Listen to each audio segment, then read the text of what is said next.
Businesses thrive by knowing customer insights because today's insights are tomorrow's facts. At iResearch, we live and breathe insights. And despite searching high and low, we were unable to find a customer insights podcast that answers one of the most important questions in business. Why do customers do what they do? So we launched one. Hi, I'm your host, Darshan Mehta.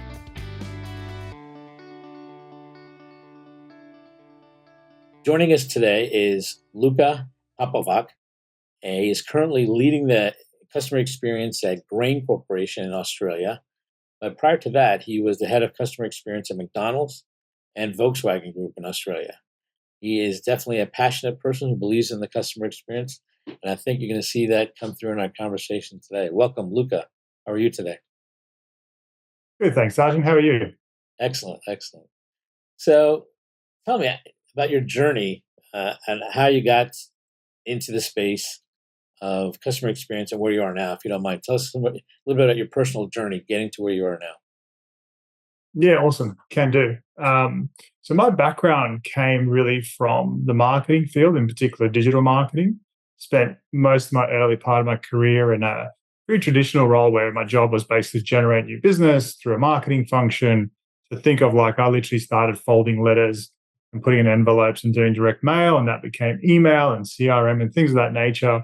And that was kind of my career path. I spent probably the better part of the first 7 or 8 years of my career doing that. And I really saw customer experience as a really tactical thing. So, it was almost like, there's a big transition between customer service and customer experience type thinking. For me, customer experience was almost like, well, it's the thing you do to help customers when something goes wrong, right? It's very much the end bit of the process. And honestly, in a lot of organizations, I think that's kind of what it was maybe 10, 15 years ago as well. So, yeah, and I had my aha moment. I was, about 10 years into my career. I was the head of product at Volkswagen Group Australia. And that meant I was doing presentations to stakeholders, including the press, around the type of cars we were launching. If you imagine yourself being on stage, you've got the lights and the cameras and action and the whole thing in front of journalists. And my aha moment, or the moment I started thinking about customer experience differently, was when that moment, when the Dieselgate situation unfolded, like right in that room, right when I was in front of people. And experiences post that maybe reconsider, hey, customer experience, I think, is a bigger shift and a much bigger opportunity for businesses to rethink how they approach everything they do, including the end bit of customer service. So having said that, tell me, what is the definition of customer experience now that you've made the shift from before to now, and how is it still evolving? Yeah, it's a great question. I think, and it is one of those things that people have their own definition of, and I want to be respectful for that. But for me, it's very much, how does it actually orientate, or it's a concept that helps the company orientate towards truly serving the needs of its customer base. And it's not just a case of saying, well, the people who talk to the customer, i.e. customer service people, we need to make sure they're well trained, they've got the resources. I mean, that's a part of it, but it actually starts all the way up at the vision and the mission of the company. Is it truly aligned to what its customer base today and tomorrow is serving? Once you've got the vision and the mission right, then to me, it's about leadership. And it's very rare, and certainly in my experience, and I'm interested to hear your thoughts, but it's very rare to see a company that's focused on the customers and then you meet its leaders and they're not. And I have lots of retail experience of this, where working in franchises, I could walk into a Volkswagen showroom or McDonald's restaurant, and within about 10 minutes, I could tell you their CX score or customer's NPS score just by meeting the leadership team there. It starts from there. And if you don't have that right, then it's really hard. And then I think finally, the missing link in a lot of businesses, where I think now is being finally realized, is employee and customer experience, and how do they interact together. So quite often it's been the sense of, okay, we need to make sure our employees are doing the right thing by the customers. But the question before that is, are we doing the right thing by our employees? Are we empowering them? Are we setting them up for success? There's always the whole thing of smile, like giving people like a terrible experience. It doesn't help anybody, right? It just burns your people out. So to kind of summarize, to me, the shift from customer service to experience has been alignment of the organization, all the way from its vision, leadership, employees, and then ultimately what the customer experience is. So I think you bring up an interesting thought for me, and that is let's split the alignment for a second and tell me about the customer experience from the company perspective, right? But there's also the customer experience from the customer's perspective, and I think they're quite different. Would you agree? So tell me tell me the company perspective, then let's talk about the customer perspective, and then let's talk about the alignment that's necessary because they're quite different. They are, and there's a really interesting economic decision to be made in between those two as well. So if you take everything through to the end, I want everything for free and for it to be exceptionally great. I want to jump on an airplane and I want first class service and I want to like to pay an economy fare, right? That's kind of one extreme. On the other hand, an airline might say, okay, you know what? We want our customers to show up 10 hours before the flight to make sure we can board this thing as quickly as possible because we'll turn our planes around quicker, right? So I think the challenge, so from a customer experience point of view, I think there is a lot of science in actually trying to figure out where is this middle ground of mutual value creation for both of us. So where do the set of needs that you have and the company's ability to deliver really align? So I think if you take that from a company point of view, being clear on who your customer is now and into the future is really, really important. And I think here the biggest opportunity most organizations have is to move beyond these like top line stereotypes. We serve the premium end of the segment, or we're a value driven company. Like, okay, do you really understand who your customers are? What are their actual behaviors? To sort of plagiarize Clayton Christensen, what job are you serving? Like, what's the job to be done that you're serving for them? And then from a customer point of view, I think it's fascinating, right? People have different needs. One of the most interesting things I learned about in the automotive industry, people had this idea of what a premium customer looked like, the people who buy European vehicles and only go for the best. And we used to say, well, okay, they must be into opera and fine arts and da da da da. But when you look at their buying behavior, what you also found is that almost the majority also had a really budget brand of vehicle in their garage sitting next to their very premium car. What it told you actually that their needs were very different. And in your one hand, you may be serving a need around status or performance or luxury or comfort. And the other one might be around affordability and practicality and space. So being cognizant around where, again, like how do those two needs from what the customer actually needs in this moment and the customers and the organization's ability to deliver to it, where do they actually meet? That's the golden spot for me. In terms of the company perspective, right? You talk about customer experience should start at the very top, right? Ultimately, the customer experience is at the front line, let's say with the frontline people, right?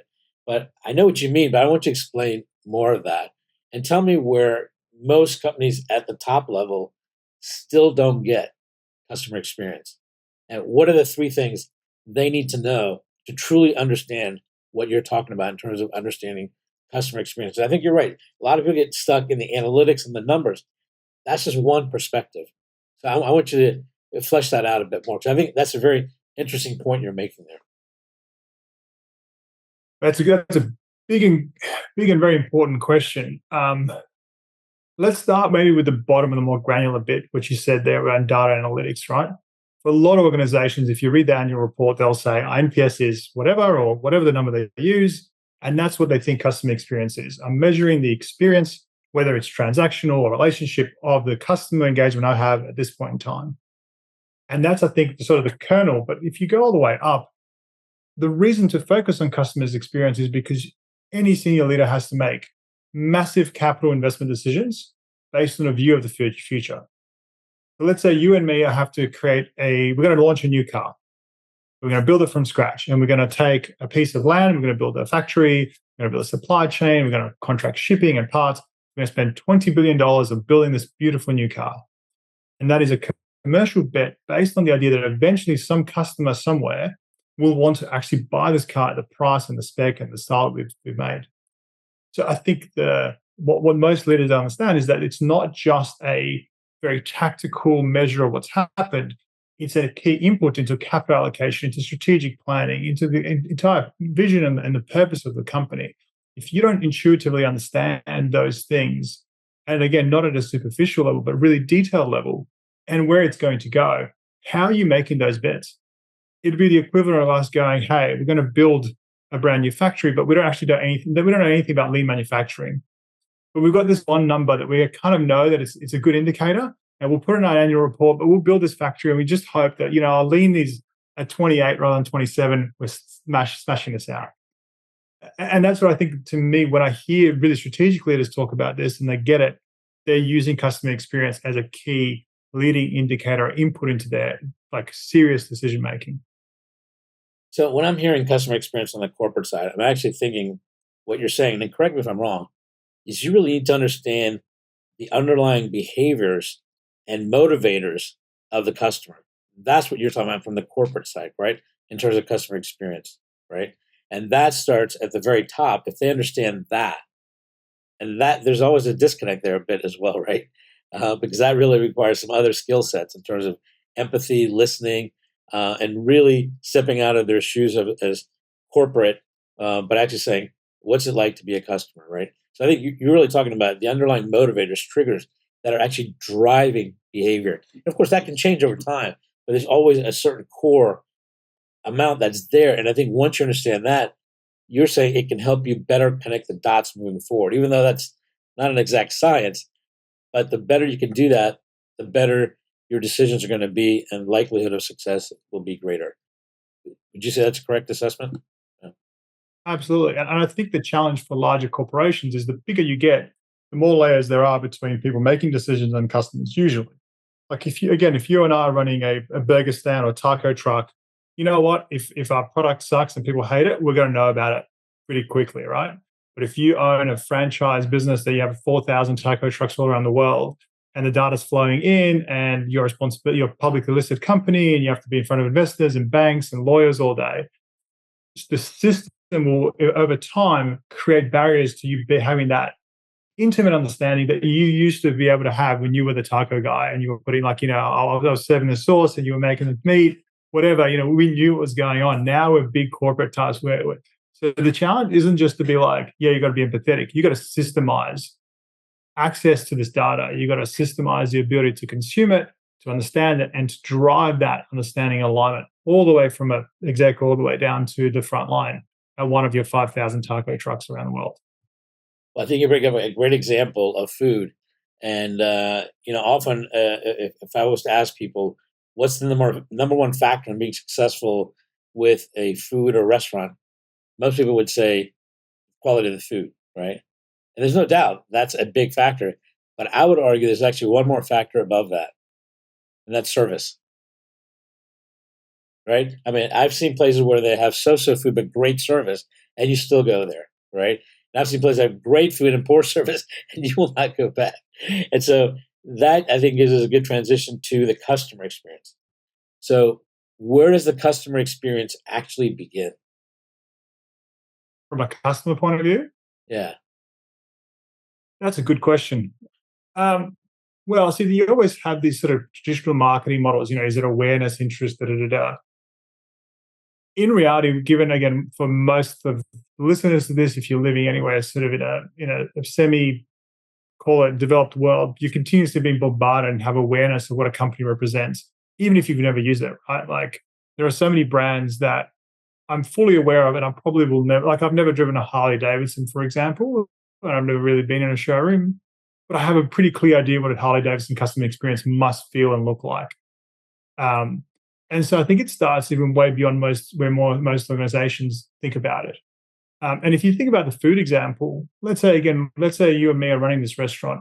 We may define our service experience for our customer when they walk in the door. If you flip that around, the customer experience started when, where do I choose? Let's say I made a decision. I'm coming to, Darshan and Luka's taco stand. Can I find it? Can I park? What's the queue like? Is it disorganized? Is somebody cutting in? Do I have enough? What happens afterwards? Is there enough, refuse bins? Can I recycle it if that's the way I'm orientated? So it's actually much, much wider. And the customer experience doesn't start with the direction of the company. It's when your ecosystem begins to kick in. Well, nowadays, often you're going to actually go and look it up and look at the reviews first, right? I mean, that's often going to be the first thing, right? Right? Absolutely, so your experience is beginning actually at the tail end of other people's experiences, right?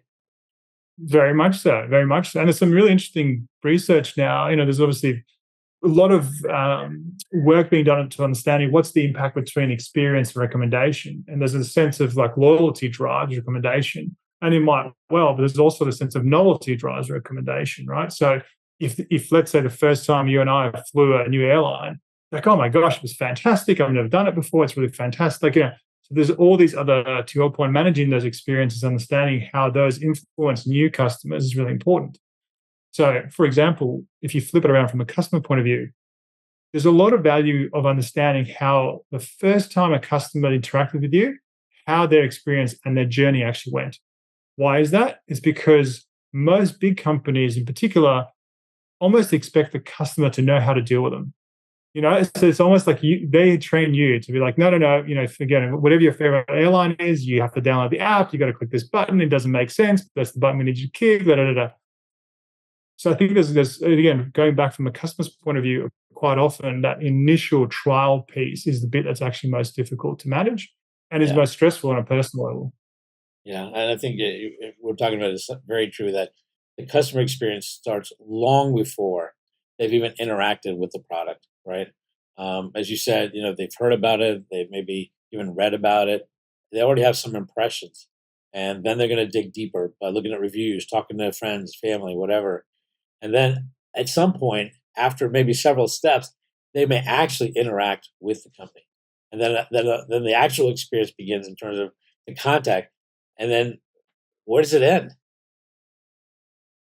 It hopefully never does, right? That's the idea of customer experience is I give you a reason to, I send you a product, you upload it onto my socials, I interact with you, that's where you see the extension of products becoming services, becoming experiences, right?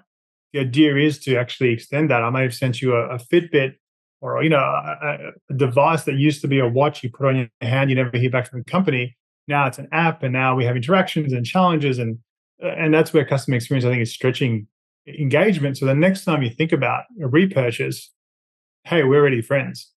Yeah, I would agree. I would say that customer experience then should lead to engagement, right? Absolutely. But there's pros and cons with engagement because that's when the company starts hearing things that the truth from customers, the things they like and don't like, right? Hey, truth sometimes hurts, right? But I often think the ones that give you, the hard facts and things that they're not happy about are still fans, actually, because they've taken the time to tell you something, but they're actually, in a way, even though they don't say it, they think and they're hoping you can actually fix it.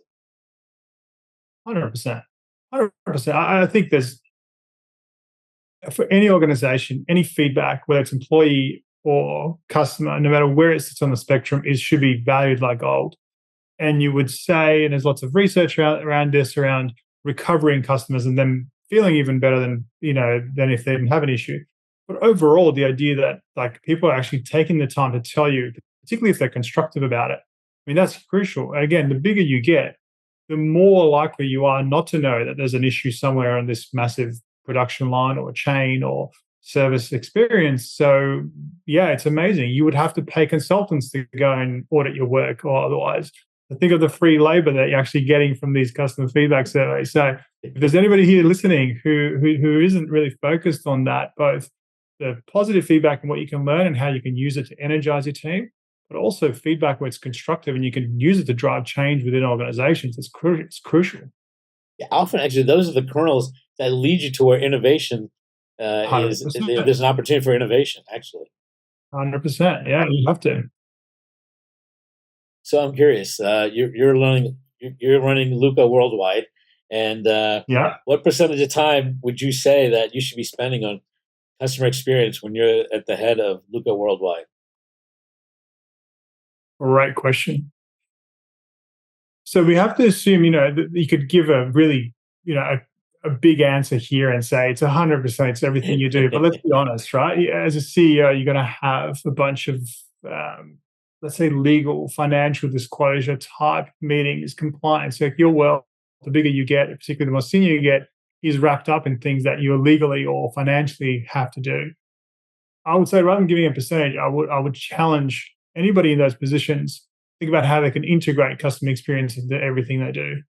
So I was recently at an event, and there was a CEO of an organization And a part of what he does is he takes, he has a entertainment-based business. There's lots of people coming in and out of his business, and he effectively walks the halls. And he has one coffee a week with a customer. He has a voucher in his pocket. He sees a family. He goes, "Hey, it's hot out. I'll take you to any of these places. I'll buy you a coffee. Ask you for the kid if I can have 10 minutes of your time." And that's one of the ways that CEO, with only 20, 15, 20 minutes a week, gets it right from the end customer, right? And the end customer might say X, Y, and Z, and then he'll go and sense check that and check the data, of course, and call and quant and all that. But that's a small example of how you can build it in.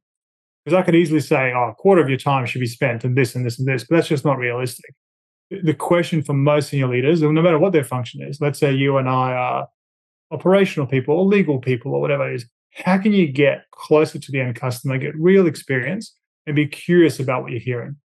Yeah. The reason I ask that question, I think most people often think about, I need to spend X amount of time on customer experience, but they're not recognized. That's not the importance. The importance is you need to strive to understand the customer.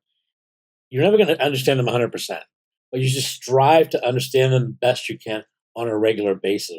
Whether that takes 5%, 10%, 20%, it doesn't matter. The goal is to actually have a deeper understanding of your customer, and that's where the experience, you're going to be able to understand the experience. It's not necessarily the time you spent just on customer experience.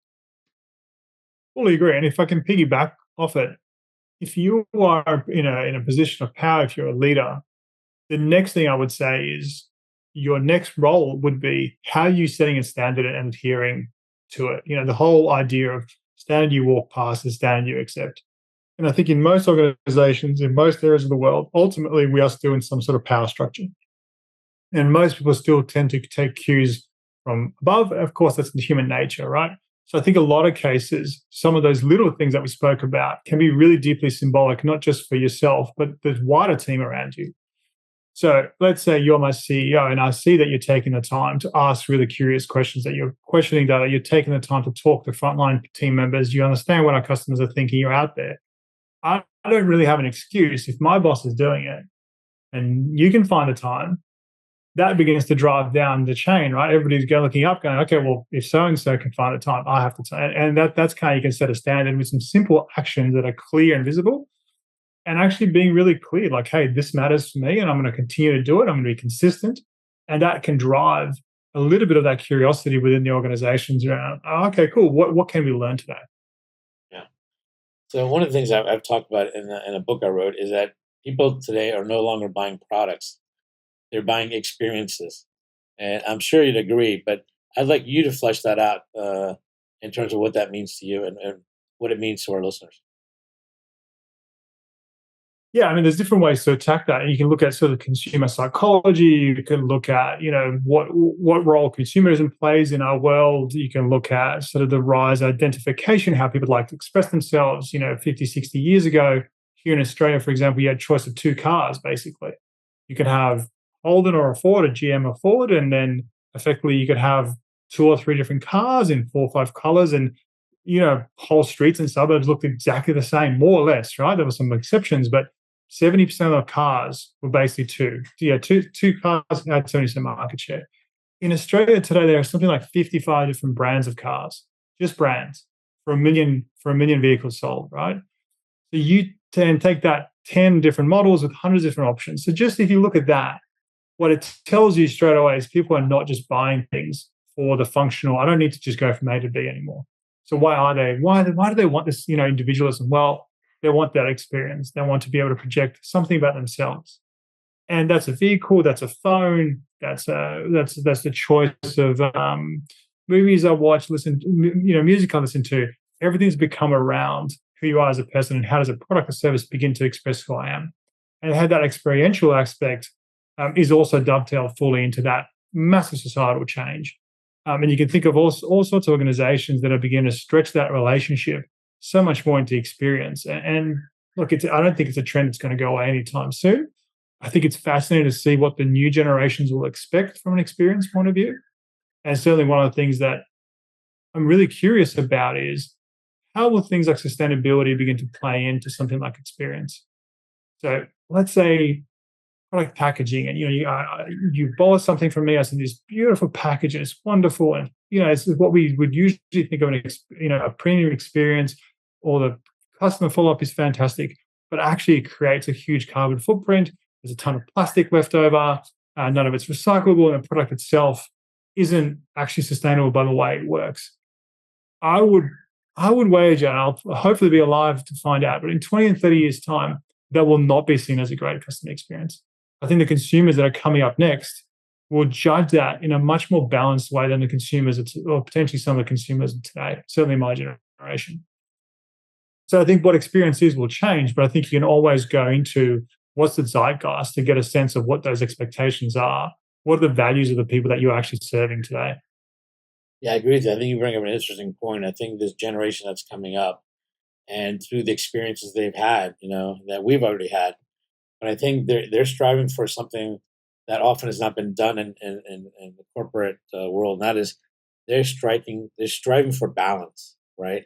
They're striving for a balance between a company wanting to make money, but also a company being a good steward of the environment, but also a good steward of employee relationships, and balancing that. So I think that's going to be a key word more and more for companies to think about.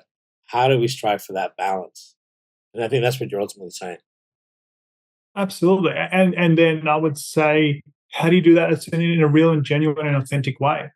Because I think certainly what I'm seeing and hearing from this new generation is you can't just sort of give vague statements. They want to get specific. They want to know exactly what you're doing and how you're doing it. And I think the pressure for a lot of businesses will be, how do we create that sense of transparency and openness within our organizations in a way that probably we're not used to? And that's not because maybe people are not hiding, but I don't know what it's like in other parts of the world, but here in Australia, for example, you can buy an egg carton and scan, and you can get a video of the farm in which it's been sourced, right? If you forget about the technology bit, but if you tried to explain it to your grandparents, who went to a supermarket, or your parents, and just used to buy eggs from the 2 eggs that were available, and then you could actually go back and see the chicken that laid it, they'll be like, "You're insane. What are you talking about?" But that's happening because consumers want it. That people want to know, where's their food coming from? Is it sustainable? To your point, are the employees looked after well? Is the environment looked after? So I think, yeah, it's really fascinating. I think the experience is going to have to get much more balanced, much more authentic, and much more, yeah, genuine and transparent. I have not experienced that. And I think I'd love to see that experience with buying eggs. And that brings up a lot of interesting things because one, I mean, I think that's amazing that you can actually get a video of the farm that, where you're getting the eggs from. I think that's great because this goes back to the experience. Now you can personalize the experience in a way that's one-on-one with your customer, right? And you actually now are developing this engagement, this relationship, even if it's just about eggs. But it's important, and the fact that you can do that now because basically everybody's carrying a computer in their pocket, right? And so you have these amazing abilities to do these things to bring the relationship between the ultimate maker of the product and the consumer and take it to all new levels. Again, that's going to come with like anything in the universe, positive and negatives. But I think if you can focus on the balance, the positives will outweigh the negatives. Yeah, and that's interesting. I would say I've been very skeptical on the true nature of one-to-one at scale. I think it's been talked about. I think I've seen examples of it, but I think when I've tried to do it myself, you just get smashed with complexity. The data sets get huge. Personalization models become really clunky. You end up developing 200 different customer journeys in your marketing automation tools, and everybody forgets what this thing's supposed to do. It's been a nightmare. But I fully agree with you. And some of the stuff that's happening, like literally in the last 12 months, and we don't need to get into AI and all the other stuff. But for the first time, I'm beginning to see actually that could be possible because it won't be people trying to figure out what Darshan or Luka want and what segment we belong to. They will be able to manage the complexity of 100,000 individuals in a data set and actually run customer journeys in an automated way. The humans just don't have the capacity. No matter how big your marketing team is or customer experience team, you can't have 200,000 automated customer journeys running. Or it's very, very difficult. Maybe somebody's doing it, but I don't know. I think the one-to-one thing is about to really take off in a true way, where you'll be known in a really deep way. And once you get authenticated with a company, I don't know who you are via chat or voice, man, the technology, actually, funnily enough, the computers will help us connect one to one in a really authentic way, in a very personalized way soon, which is a whole new thing we've got to get our head around. Like even going back to this egg example, right? In a way, it's a one to one, but it's not true one to one, right? You scan it, you see the video, it's a one way communication, but still, that has impact, that has value, right? But there's an opportunity if they want to then interact with the company, they can always send an email or whatever.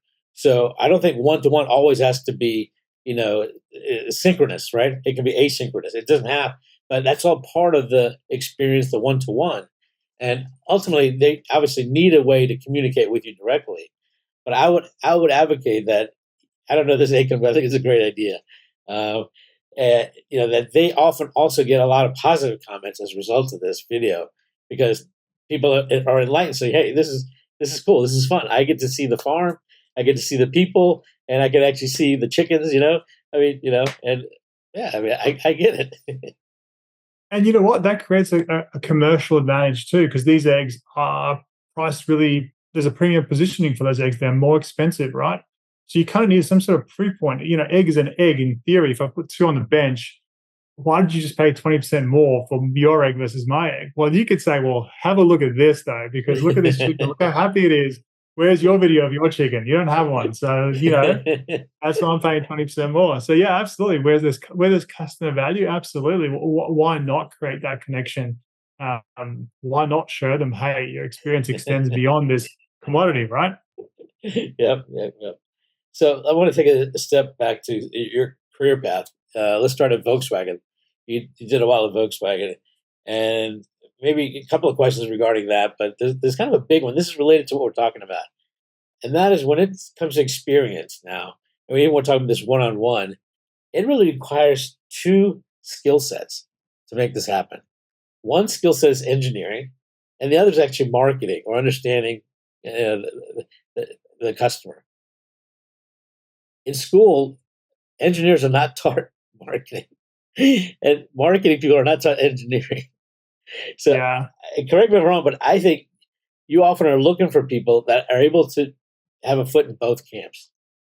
I mean, that to me is the ultimate convergence of CX now, right? You really need both because you can't deliver one without the other. So my question to you is, you agree, how are you addressing that? Because that's a real challenge, isn't it? I'm recruiting for two people right now, and I keep saying I want this and then that, and I keep saying one or the other. And it's a real tangible challenge. And if you look at the way organizations are structuring their customer journeys, we used to be able to get away with being in some sort of silo, and even if we didn't present it to be a silo, it's still silo. But now, as journeys are cutting across and they're becoming nonlinear, you need everybody to have this multifunctional skill set. And you're right, a lot of people don't have it. You come with a specialty, everybody's got their own strengths and weaknesses. So I think it's a case of being able to find people who have the curiosity and ability to learn. And that's what I'm finding more and more. It's when you're going out to recruitment, yes, you can get somebody with 20 years experience in one or the other or both. But I'd rather take somebody who's got 20 years of being able to show they are flexible, can learn, and are curious. I know that sounds like templated, whatever nice stuff to say, but I genuinely do believe it. I genuinely do think that if you have the capability to learn and be curious, you will pick up enough of each aspect of this to be okay with it. Where I find people struggle, and I find that myself today, like I'm at a point in my career where I'm beginning to feel obsolete when I see all the new stuff coming out. I'm like, I was at a presentation, somebody's like, I know how to do segmentation models, right? And then this new technology comes out, and this person just basically goes, "Oh yeah, you don't have to tell us this. Here it is. You upload all your data. The segments are created, and you just type in, hey, I want to talk to 45-year-olds in New York who have recently bought this type of product," and you just hit enter, and you got a marketing campaign, and you press three buttons, and it's done. And I'm like, okay, there goes 10 years of my experience, right? So the future is going to be people have to be, I have to get comfortable, and that's what I'm working on certainly is, okay, cool, what is that going to help us do? So it's no longer about like hard knowledge, facts, I've done this 10 times. It's like, okay, that's interesting. How do we learn about it? You've got this agile flows in engineering, and particularly computer engineering and IT. They're interesting. They don't always work in the way people want them. So, but overall, like, hey, how do you get a team that's willing to try new stuff, to learn, to experiment, to be curious, to not have a sense of you're engineering or you're A and I'm B? How do we collaborate together? And to wrap it all the way up, we first talked about, where's the leadership for that? So, and it is my personal point, but I think it's true. You can walk into somewhere. Let's say you walk into my business and you say, Luka, what talk about culture? And I can say, well, Darshan, I'm all about innovation. This is the culture I want to have. And the way you would tell that's true or not, you would just go, okay, show me the last 5 people who got promoted. And if all of them are people who just do the tried and true, and the last 3 people who tried to innovate are out on their out, or they're being demoted, or they're stuck in their way, that's where it's about, right? So if to circle all the way back, you're not going to get this beautiful mixture of these 2 people. You have to have these 2 skill sets. You need people who are able to learn. You need a culture that will allow them to learn. So if I try something and I make a mistake, my manager or the leader doesn't come along and go, actually, that's a career limiting move. And I think going back to something you said about hiring people, I think that's really becoming quite a challenge and an art now, right? And traditionally, you look at experience and stuff. The one thing I've learned to do for me in my business is I actually look for 3 things, and then I say plus one. And those 3 things are they hungry? Are they thinkers? And are they doers? Right? And it's not just experience; it's just, do they have those core skills? Because I can't teach that, right? They either kind of have it or they don't. I can maybe enhance it. I can maybe amplify it, but I can't teach it, right? And so the challenge is, how do you gauge for that? But if you can gauge for those 3 things, in terms of thinkers, doers, and hunger, chances are pretty good you're going to have a pretty good candidate in front of you. But then the plus one is, and this is always a bit of a challenge because the person that actually interviews needs to have this too, right? And that is being philosophical. And I don't mean like, pie in the sky, ivory tower. I'm actually talking about, if you look up the meaning, it actually means critical thinking and knowing that there's more than one way to solve a problem, right? And it's finding people that recognize, hey, this problem's like, you and I can sit here all day, Luca, and I guarantee you a problem will find you and I. It will come, Absolutely. right? But the difference is, do you say, fine, no problem, I just love solutions, or I am mired in the problem? And that is a key differentiator. I think that's what you're saying, right? In terms of experience is one thing, but ultimately you need people that can think and solve problems, because they're going to come no matter what. Absolutely. And I think, let's go back to the 1950s, right? You and I are working on a production plant, making car parts or whatever it is, like, manufacturing based activities, which was basically what most people were employed with, certainly in the Western world. And, your limit, how much your decision making was like this small, right? You have very limited choices you can make.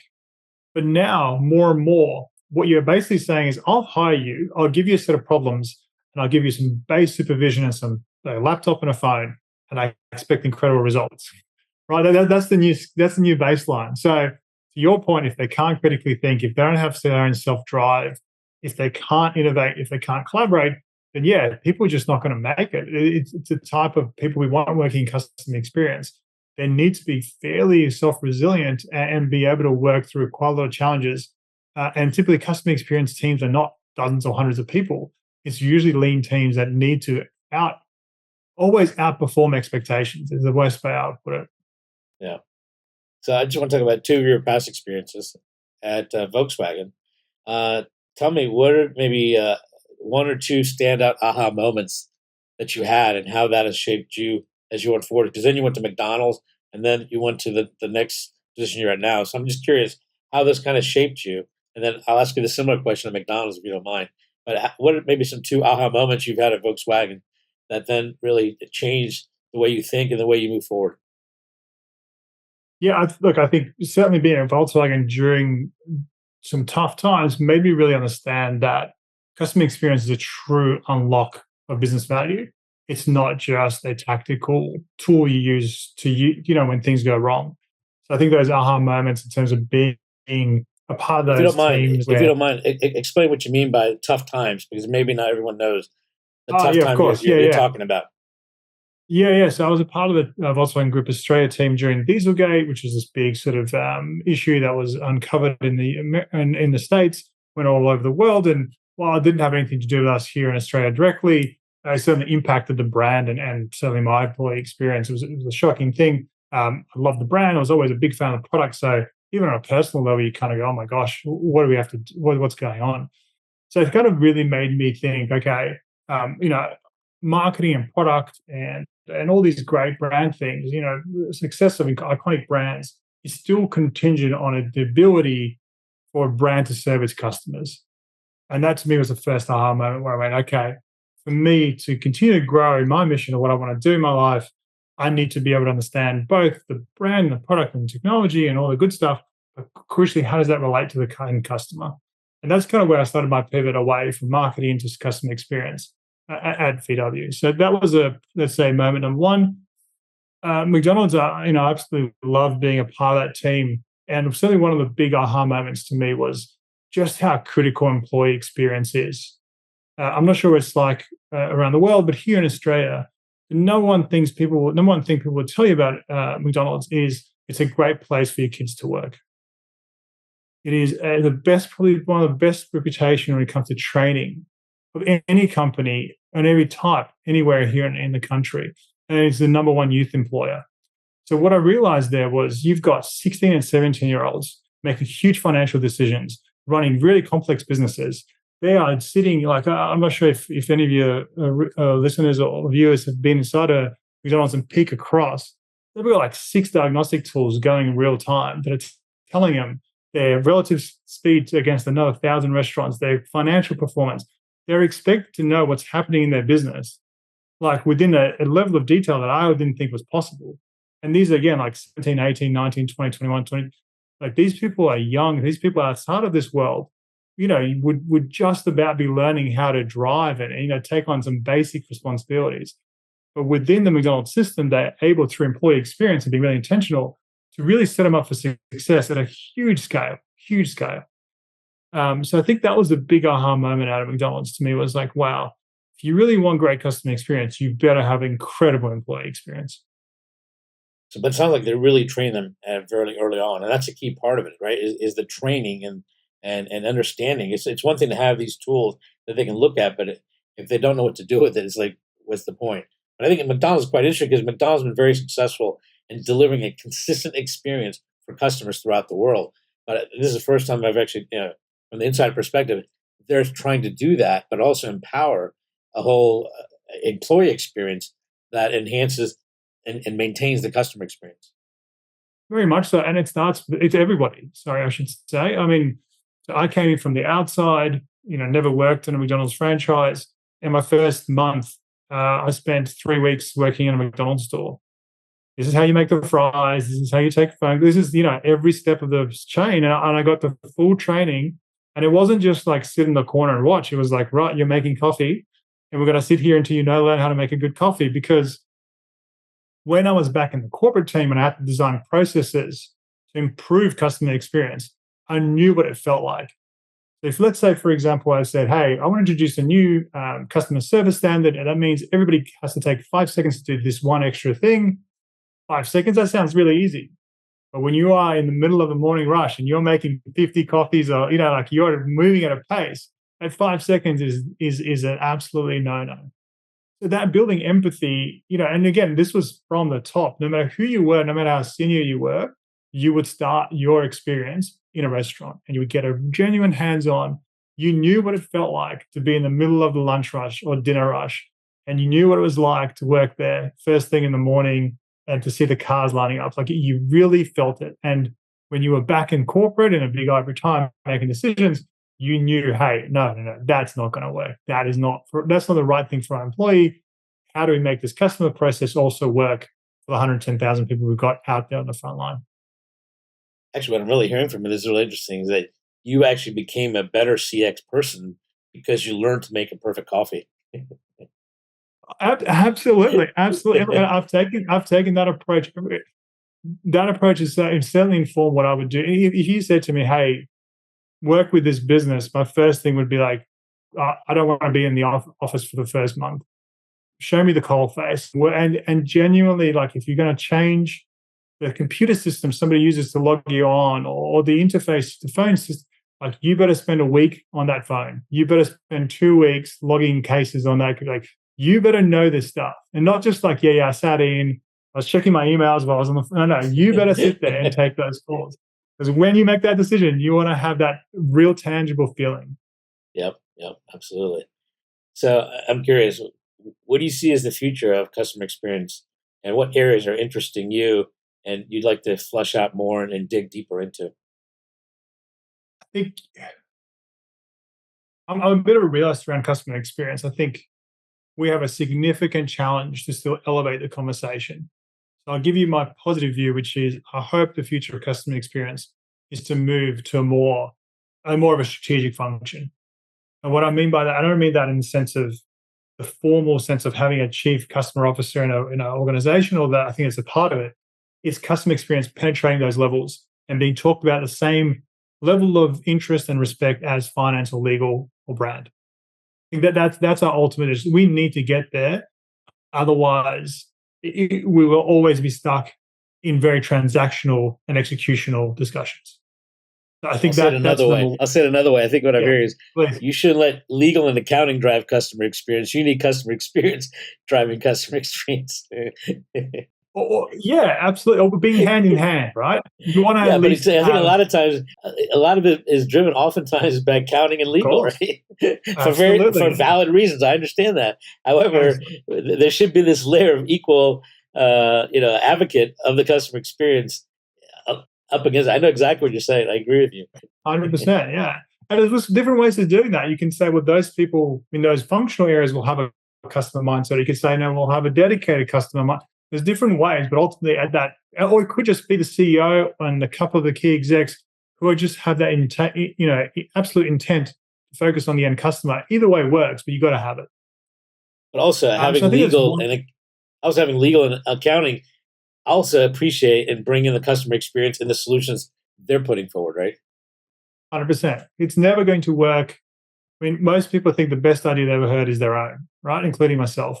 So if you are sitting on the outside of those teams and lobbying in ideas, it's not going to happen. So I fully agree. Yeah. You were going to say something. I was talking about. I was just going to add. Look, I think the other thing, without getting too deep into technology and large language models and AI, but there's some really incredible stuff happening, and each one of these technological revolutions have sort of opened up new ideas. But I genuinely think like this, what's happening right now is the biggest change I've seen in my career. And I think for anybody out there, I don't think the answers are known. I don't think we're at a solution stage, but there's a huge amount of stuff that's happening right now that any CX practitioner needs to get their head around and quick. Give me an example of the top three you're talking about. Yeah. So probably the first one is, how are we moving to real omni-channel? Omni-channel has always been discussed, this idea you can pick up a phone, then WhatsApp, and then whatever. It's been really hard to scale truly. It's about to become real because, again, of the technology is going to sit behind it. The way customer segmentation and data and insights is again, traditionally been run in really sort of big waterfall type project ways. It's about to move to on consumption, on demand, business unit led. So again, like you used to almost have to have a degree to pull up a customer segment. I'm seeing examples like literally today, this afternoon, where I'll be able to type that into a search box like Google, and that will be done for me. And then crucially, sitting underneath all that is ability to orchestrate all this at an incredible scale. So the complexity of this is really what's been holding us back. If you add data insights, you add communication, and underneath that, a huge ability to scale and personalize, man, it could be a very exciting 5 years to come. So let me ask you, if you could have lunch or dinner with anybody in the CX world, who would it be and why? Ooh, that's a really good question. In the CX field, does it have to be CX field, or can it be somebody who does great CX?